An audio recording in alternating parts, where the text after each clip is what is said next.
शहर में मुनाफाखोरों का राज, सब्जियों की मनमाने निर्खों पर फरोख्त, शहरी दिल मिला उठे। कहते हैं हुकूमत को चाहिए कि सब्जियों की कीमतों में कमी करने के साथ साथ सब्जियों के सरकारी निर्खनामे के मुताबिक को यकीनी बनाए। सरकारी दफातर में अवाम का दाखिला बंद, वाघा बॉर्डर सील, कोरोना मरीजों की तादाद 456 हो गई। बलूचिस्तान में इंटरसिटी लोकल बसें बंद, पंजाब में घरों में शादियों सालगिरह की तकरीबात पर भी पाबंदी। कोरोना के हवाले से सरकारी वेबसाइट भी लॉन्च।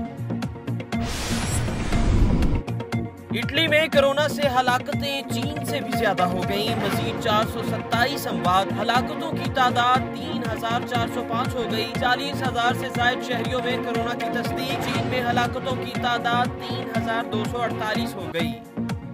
अगर आपने अभी तक हमारा चैनल सब्सक्राइब नहीं किया तो अभी सब्सक्राइब करें और बेल आइकॉन को क्लिक करके हमारी लेटेस्ट वीडियोस के बारे में अपडेट जानें।